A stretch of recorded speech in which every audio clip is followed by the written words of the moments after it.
You're sitting in the dark. The power's been out for 16 hours. Your neighbors are firing up gas generators that cost $2,000 and burn through fuel like a thirsty mule. And you're staring at a small wooden box on your kitchen table, $40 in parts, no moving engine, no fuel tank, and your refrigerator is humming. Your lights are on. Your well pump is pulling water like nothing happened.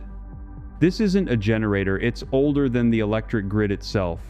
And the Amish families I sat with in Holmes County, Ohio, have been quietly using a version of it since their grandfather's time, long before the utility companies decided what a home was allowed to look like. The first time I saw one of these boxes in person was in a kitchen outside Berlin, Ohio, on a January night when the wind had knocked out half the county. The woman of the house didn't even look up from her stove. She just pointed at a wooden cabinet by the back door and said, "That's been on for 40 years. 40 years. I want you to remember that number, because by the time we get to a document filed in 1923, a document most Americans have never heard of, you're going to understand exactly why this knowledge nearly disappeared." And the best part is, you don't need to be building a new house to use any of it. If you already own your home, every single thing I'm about to show you can be installed this weekend with a screwdriver and a free afternoon. Now, let me tell you what's actually inside that box, because once you see it, you'll never look at your electric bill the same way again. There's no magic. There's no battery the size of a refrigerator. There's a deep cycle marine battery, the kind you can buy at any farm supply store for about $70, though the core unit itself, the wiring and the inverter and the simple charging circuit, comes in right around $40. There's a small inverter the size of a paperback book. There's a charge controller no bigger than a deck of cards. And there's something most modern preppers completely overlook, a passive trickle input that pulls free energy from sources already around your home every single day. That's the part the Amish figured out long before solar panels were affordable. They never relied on one source. They layered tiny inputs from many places, a small windmill on the barn, a tiny water wheel in the creek behind the house, even the heat differential from a root cellar, and they fed it all into a single storage bank that quietly waited for the day the outside world failed. Penn State Extension actually documented this layered approach in a 2011 study on rural Pennsylvania energy resilience. They found that homesteads using what they call distributed micro-input systems maintained essential power during outages 94% longer than homes relying on a single backup source. 94%. And the average cost per home for the entire setup was under $300. But here's where it gets uncomfortable. Because the moment you start asking why this isn't standard knowledge, why your hardware store doesn't sell a $40 kit on the end cap, you start running into a wall. And that wall has a name and a date and a paper trail. In 1923, the National Electric Light Association, that's the lobbying arm of the early electric utility industry, published an internal report on what they called the rural self-supply problem. I'm not making that up. That's the actual phrase they used. The problem, as they saw it, was that too many American farmers were generating their own power, storing their own power, and refusing to connect to the new grid being built across the country. The report recommended what they called education campaigns to convince the public that home power storage was dangerous, primitive, and inferior. Within 10 years, those campaigns were running in every major farming magazine in the country. The Amish never read those magazines. They kept doing what worked. And now, almost 100 years later, the rest of us are paying $300 a month for electricity while a $40 box sits forgotten in their workshops. Now, if you already own a house and you are thinking this only applies to people building from scratch, stay with me. Because this next part is specifically for you. You don't need to tear out drywall. You don't need a contractor. You don't need permission from anyone. What you need is one wall outlet in your basement or utility room and one weekend. Here's exactly how to do it. You take that deep cycle marine battery and you set it in a plastic battery box, the same kind boat owners use, about $15 at any auto parts store. You connect a small 1000 watt pure sine wave inverter to the battery terminals. That inverter, by the way, is what makes the power your refrigerator and lights can actually use. Without it, you've got the wrong kind of electricity. Then you connect a simple 7 amp trickle charger to the battery and plug that charger into your existing wall outlet.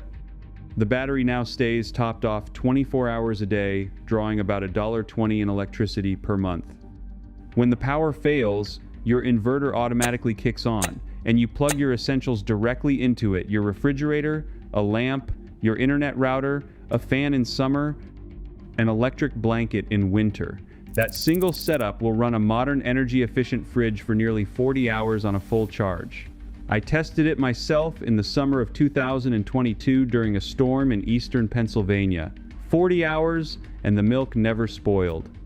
But the Amish families I spent time with took it one step further, and this is where I have to tell you something I almost didn't include in this video, because what I'm about to share isn't just a technique.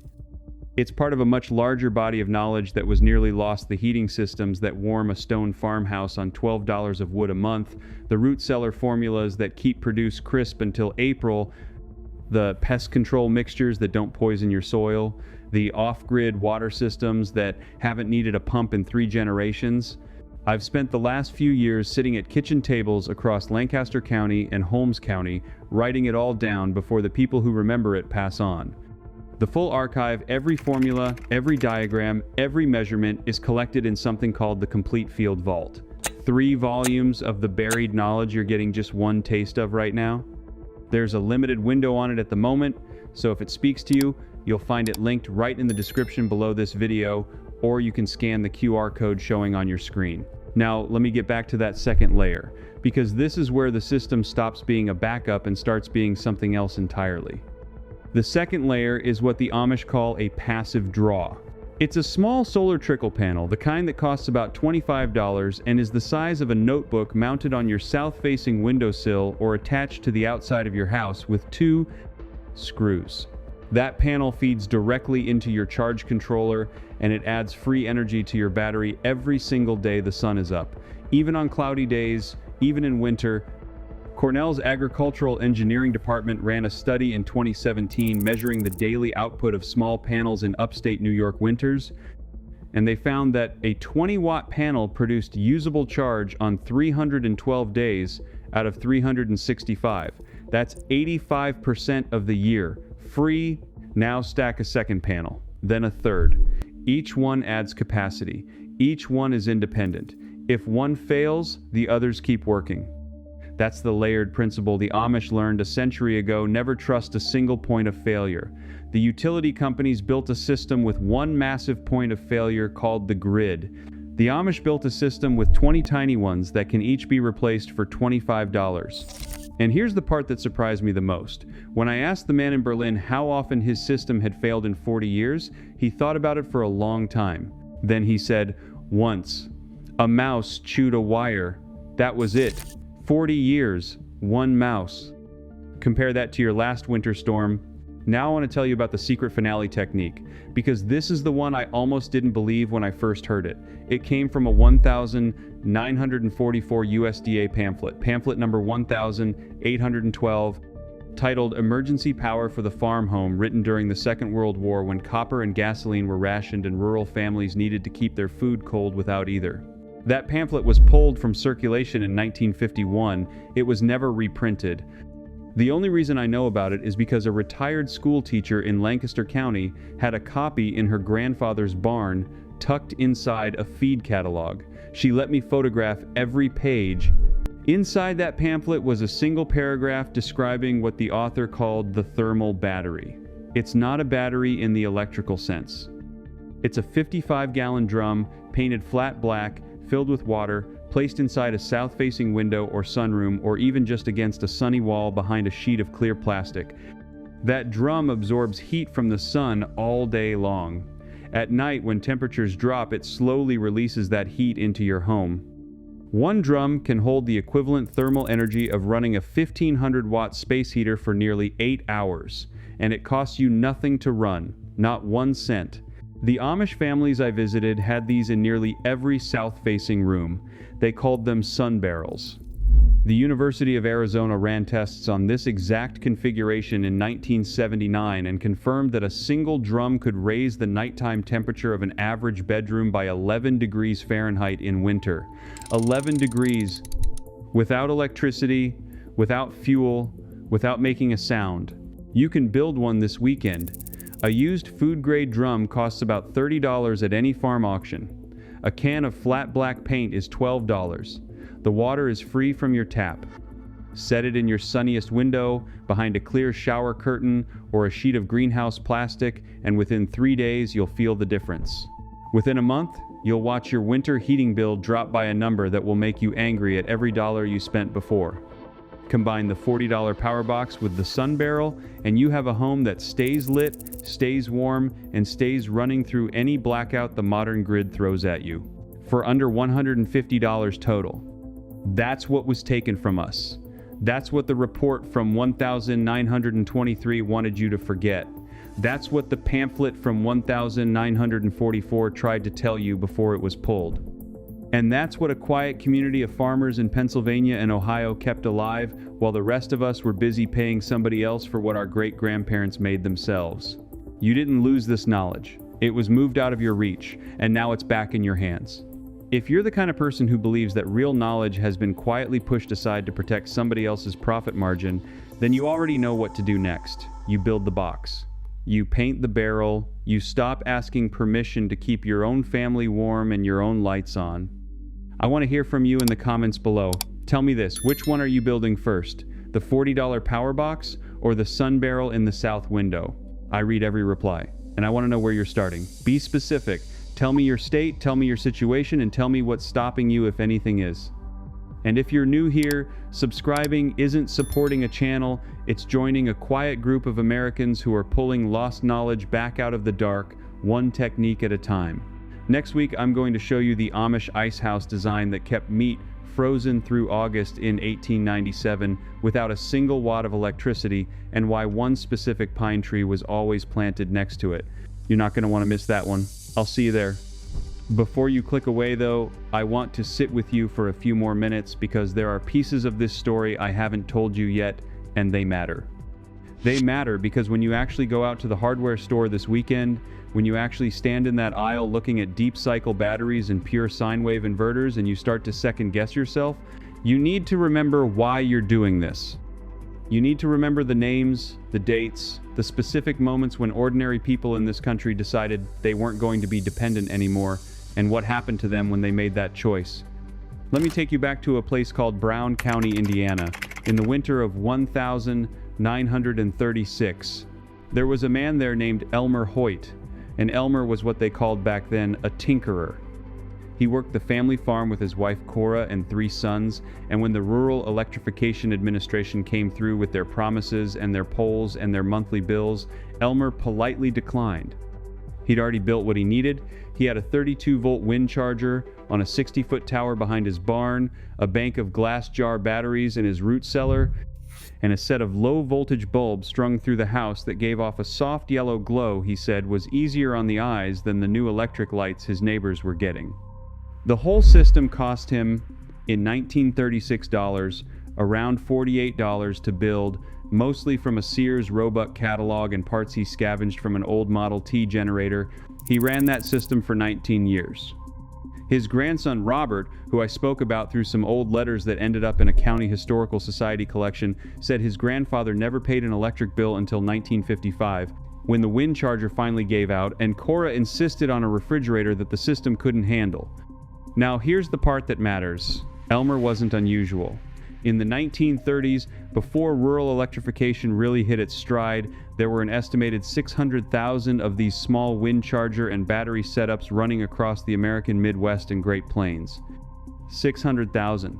Companies like Wind Charger out of Sioux City, Iowa, and Jacobs Wind Electric out of Minneapolis were selling these systems by the boxcar load. A complete wind charger 6-volt system in 1935 cost around $22 and could power 4 to 6 light bulbs and a radio for an entire farmhouse. By 1955, those companies were essentially gone. Not because the technology stopped working, it worked fine. They were gone. Because the Rural Electrification Administration, with federal subsidies and below-cost financing, made it so cheap to hook up to the grid that nobody could compete. And once you were hooked up forever. The wind charger on your barn became a curiosity. The batteries in your cellar became junk. The knowledge of how to maintain and rebuild them became something only your grandfather knew, and when he passed, it went with him. That's not a conspiracy, that's just economics. But the result is the same. We traded independence for convenience, and we didn't even know we were making the trade. Now, I want to tell you about a woman named Margaret Sutter, because her story is the one that convinced me to start this channel in the first place.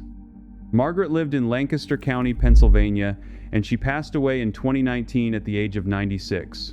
She wasn't Amish, but she lived among them her whole life, and she kept a notebook. That notebook, which her granddaughter shared portions of with me, contained 143 pages of what Margaret called the old ways. Recipes for soap made from wood ash and bacon fat, instructions for curing meat in a smokehouse without a thermometer, methods for preserving eggs in water glass that would keep them edible for 9 months without refrigeration, and on page 87, in Margaret's careful handwriting, was a complete diagram of what she called a sun trap window box, which is almost identical to the sun barrel design I described earlier in this video. She wrote that her mother built one in 1931 during the Depression, and it kept their kitchen warm enough to cook in even when they ran out of coal in February of that brutal winter. She wrote that the design came from a German language pamphlet that had been circulating among Pennsylvania Dutch farmers since at least the 1890s and possibly earlier. Think about that. The technique I just described to you, the one that could cut your heating bill by 30 or 40% this winter, was being used by farmers in Pennsylvania in 1890. It's not new, it's not experimental, it's not some hippie solar fantasy. It's a 130-year-old proven technique that worked through some of the worst winters in American history, and the only reason you've never heard of it is because nobody profits from teaching it to you. Let me give you another date. The 9th of November, 1965. The Great Northeast Blackout. 30 million people across 8 states and Ontario lost power for up to 13 hours. New York City went completely dark. 800,000 people were trapped in the subway. Hospitals ran on emergency generators that failed within hours. But here's the part that didn't make the newspapers. In rural Vermont, in upstate New York, in western Massachusetts, there were thousands of farmhouses that didn't notice the blackout for hours because they were still running on their own systems. They had kerosene lamps already lit, they had wood stoves already burning, they had hand pumps on their wells, they had root cellars full of food that didn't need refrigeration. The blackout was, for them, a non-event. They went to bed at the usual time and woke up at the usual time and only learned about the chaos in the cities the next morning when somebody drove out from town with the news. That same year, a researcher at Cornell named Dr. Henry Mathias published a paper, I believe it was in the journal Rural Sociology, looking at how rural households had responded to the blackout. His conclusion was that approximately 12% of farmhouses in the affected region were what he called energy independent, to a degree that made grid failure essentially irrelevant to their daily operations. 12%. That number today, if you ran the same study, would be less than 0.5%. We have gone from 12 out of every 100 American rural households being grid independent in 1965 to fewer than 1 in 200 today. That is the trajectory of dependence. That is what 58 years of comfort and subsidy and forgetting has done to us. And I'm not telling you this to make you feel bad. I'm telling you because the trajectory is reversible. It is absolutely reversible. The $40 power box I described, the sun barrel, these aren't even the most ambitious projects. These are the entry level. These are the first 2 steps on a staircase that has maybe 15 or 20 steps on it. And every single step takes you further from dependence and closer to the kind of life that Elmer Hoyt and Margaret Sutter and 100 million Americans before them simply took for granted. Let me tell you about a few more steps on that staircase, because I want you to see what's possible. Step 3 is rainwater collection. Not a fancy system. A 55-gallon food-grade barrel, a piece of downspout, a first flush diverter you can build for under $15, and a basic carbon filter. In most of the eastern United States, a 1,000-square-foot roof will collect approximately 600 gallons of water for every inch of rain. If you live in Ohio, you get about 38 inches of rain a year. That means your roof, by itself, can collect close to 23,000 gallons of water annually. The average American household uses about 300 gallons a day, but most of that is for things like flushing toilets and watering lawns. If you just collected enough for drinking, cooking, and basic washing, you could cover a family of 4 with maybe 2,000 gallons a year, easy. And if your municipal water goes down in an emergency, you've got months of supply sitting in your backyard. Step 4 is food preservation without refrigeration. I'm not talking about canning, although you should learn that too. I'm talking about the older methods: salt curing, smoking, root cellaring, fermenting. There's a reason every traditional cuisine on earth has fermented vegetables. Sauerkraut, kimchi, pickles, salsa, all of it started as a way to preserve the summer harvest through the winter without electricity. A properly built root cellar, dug into a north-facing hillside or even just under your back porch, will hold potatoes, carrots, beets, cabbages, apples, and onions in perfect condition from October through April. That's 6 months of food storage with zero electricity, zero refrigeration, zero ongoing cost. The Amish in Lancaster County have root cellars from the 18th century that are still in use today. 250 years of continuous operation with no moving parts and no energy input. Step 5, and this is where it starts to get really interesting, is heat without grid dependence. I touched on the sun barrel, but the next level is a rocket mass heater. If you've never heard of one, look it up after this video.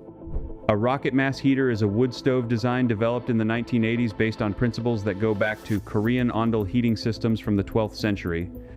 It burns wood at such high temperatures and with such efficient combustion that the exhaust coming out the chimney is almost cool to the touch, and the wood consumption is reduced by 70 to 90% compared to a traditional wood stove.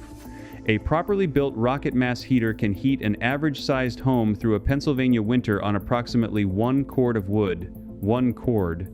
For comparison, a traditional fireplace will use 8 to 10 cords for the same job, and most of that heat goes straight up the chimney. Now, the reason I'm running through all of these is because I want you to understand that the $40 power box is just the beginning. It's the gateway. Once you build it, once you experience what it feels like to flip a switch during a blackout and have your refrigerator and your lights and your phone charger all just keep working like nothing happened, something changes in your head. You start looking around your house and seeing all the other points of dependence: the furnace that won't run without electricity for the blower motor, the well pump that goes dead when the grid goes down, the garage door opener that traps your car inside, the electric stove you can't cook on, and one by one, you start solving those problems. You start taking back territory. I want to address something now, because I know some of you are skeptical, and you should be skeptical. The internet is full of people selling solutions to problems that don't exist, and I don't want to be lumped in with them. So let me be very specific about what this $40 box will and will not do. It will not power your central air conditioning. It will not power an electric clothes dryer. It will not power an electric water heater or an electric stove. Those appliances draw enormous amounts of current, often 40 or 50 amps at 240 volts, and a basic battery and inverter setup is not designed for that kind of load. If you want to run a whole house including those appliances, you're looking at a much larger system, probably $8,000 to $10,000 for a complete solar and battery installation, and that's a different conversation. What the $40 box will do is keep your refrigerator running, which means your food doesn't spoil during a 3-day blackout. It will keep your phones and laptops charged, which means you can communicate and get information. It will run LED lights throughout your house, which means you're not stumbling around with flashlights and candles. It will run a small space heater or a fan, depending on the season, in at least one room. It will run a CPAP machine if somebody in your family needs one, which for some folks is literally a life or death issue. And it will do all of that for somewhere between 12 and 36 hours on a single charge, depending on the size of the battery you use and how careful you are with your loads. If you want longer runtime, you add a second battery, or a third. The system is modular. You can scale it up as your budget and your needs allow.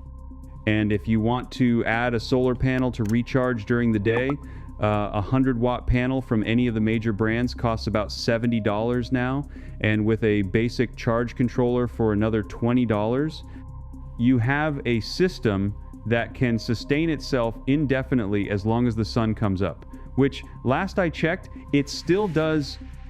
I want to take one more detour into history before we wrap up, because there's a name I haven't mentioned yet, and his story is too important to leave out. The name is Hugh Bennett. Hugh Bennett was the founder of what became the Soil Conservation Service in the 1930s, and he is the reason American agriculture didn't completely collapse during the Dust Bowl. But what most people don't know about Hugh Bennett is that he spent the last decade of his life, from about 1950 to 1960, traveling around the country and documenting traditional rural self-sufficiency practices that he saw disappearing. He was terrified that we were losing something fundamental. He wrote in a letter to a colleague in 1956 that, and I'm paraphrasing here, "We are educating an entire generation of Americans to be completely incapable of feeding, warming, or sheltering themselves without the intervention of distant corporations and government agencies, and I believe this will eventually be our undoing." That letter is in the National Archives. You can look it up. Hugh Bennett saw what was coming. He saw the dependence being engineered, not maliciously, but as a side effect of comfort and progress and convenience. And he tried to warn us, and we didn't listen. Because in 1956, it was easy not to listen. The economy was booming, the grid was reliable, the supermarkets were full. Who needed to know how to render lard or build a wind charger or salt a ham? We do. We need to know now, because the grid is not as reliable as it was in 1956. The supply chains are not as robust. The institutions are not as competent. I'm not being alarmist about this. I'm being honest. You watched what happened in Texas in February of 2021? 246 people died. The grid failed for 4 days in some areas. People burned their furniture to stay warm. People drank water from their swimming pools. And those weren't backwoods people in some remote area. Those were suburban families in Houston and Dallas and Austin who had assumed, reasonably, that the lights would always come back on. You watched what happened in North Carolina in December of 2022 when somebody, and we still don't really know who, shot up 2 electrical substations in Moore County, and 45,000 people lost power for 5 days during a cold snap. You watched what happened in Maui in August of 2023 when downed power lines started a fire that killed 101 people because the warning systems failed and the evacuation routes were blocked. You watched what happened in western North Carolina with Hurricane Helene in September of 2024, when entire towns were cut off for weeks with no electricity, no water, no cell service, no fuel, no nothing. People in Asheville and Boone and Spruce Pine who had lived in modern American comfort their entire lives suddenly found themselves living like it was 1,890, except they didn't have any of the 1,890 skills. This is not theoretical. This is happening now, more often, in more places with more severity. And the response from most people is to buy a generator and a few cases of bottled water and call it preparation. That's not preparation. That's hoping the disruption is short. Real preparation is building skills and systems that don't depend on anybody else. It's knowing that if the grid goes down for a week, you're fine. If it goes down for a month, you're fine. If your town gets cut off by a flood or a fire or a storm, you can still feed your family and keep them warm and keep the lights on. And you can do that on a budget that any working family can afford if you're willing to learn and willing to build. That's what this channel is about. That's what the $40 Power Box represents. It's not just a project, it's a statement. It's a way of saying that you're done outsourcing your survival to people who don't know your name and don't care if you live or die. Now, let me give you a few more specifics before I wrap up, because I want you to walk away from this video with actual information you can use, not just inspiration. For the Power Box, here's what I recommend. Get a Group 27 or Group 31 deep cycle marine battery. These are widely available at any auto parts store, Walmart, Tractor Supply, Costco. Expect to pay between $90 and $140 for a good one. Don't buy the cheapest one. The cheapest ones have very low cycle life and you'll be replacing it in 2 years. Spend a little more for an AGM battery if you can. They handle deep discharges better, and they don't off-gas, which means you can store them indoors. For the inverter, get a 1000-watt pure sine wave inverter, not modified sine wave, pure sine wave. The difference matters because some sensitive electronics, including some refrigerator compressors and most CPAP machines, will malfunction or burn out on modified sine wave. A decent pure sine wave inverter in the 1000-watt range costs about $70 to $100 now. Brands like Renogy, GoPower, and Ames are all reliable. For the box itself, a plastic ammo can or a small marine battery box works fine. You want something that contains the battery, has good ventilation, and lets you mount the inverter and a fuse holder on the outside. A 50-amp fuse between the battery and the inverter is non-negotiable. Without it, a short circuit could cause a fire. The fuse costs about $5. Don't skip it. For wiring, use 4-gauge or 6-gauge automotive wire between the battery and the inverter with proper ring terminals crimped on. A pair of 3-foot cables will run you about $20 at any auto parts store. Total cost, with the battery being the most expensive component, comes in right around $140 to $190 for a properly built system. I called it the $40 power box in the title because if you already have a battery, which a lot of you probably do from an old car or a boat or an RV, then the inverter, fuse, and wiring really do come in at $40. The full build is a little more, but still under $200 for what amounts to a complete emergency power system that will outperform a $1,000 generator in almost every meaningful way. For the sun barrel, get a 55-gallon steel drum, which you can usually find on Craigslist or Facebook Marketplace for $10 to $20. Paint it flat black with high-temperature stove paint, about $8 at any hardware store. Fill it with water, place it in a south-facing window with as much direct sun exposure as possible. Optionally, build a simple reflector behind it from cardboard covered in aluminum foil to bounce more light onto the barrel. That's it. That's the whole project. The thermal mass of 55 gallons of water, heated to maybe 120 degrees by the afternoon sun, will radiate heat back into your room all evening and overnight. In a small room or a sunroom or a greenhouse, it can raise the ambient temperature by 15 to 20 degrees compared to an unheated space. These two projects together, the power box and the sun barrel, will cost you less than $250 and will fundamentally change your relationship with the grid and with the heating bill. You will sleep better, you will feel different walking around your house. You will look at the power lines outside your window and you will know, in a way you didn't know before, that you are not entirely at their mercy. That's the gift. That's what your great-grandparents had that you don't. Not the projects themselves, but the feeling of not being entirely dependent, the feeling of having options, the feeling of being a participant in your own survival rather than a customer of it. So go build it this weekend. Don't wait. Don't research it for 6 months and then forget about it. The hardware store is open Saturday. You have the list. You have the prices. You have the reasons. Every day you wait is a day you're still betting that the lights will stay on and the heat will stay on and nothing will go wrong. And maybe nothing will go wrong. I hope nothing goes wrong. But hope is not a plan, and a credit card is not a generator, and faith in the grid is not the same as knowing how to live without it.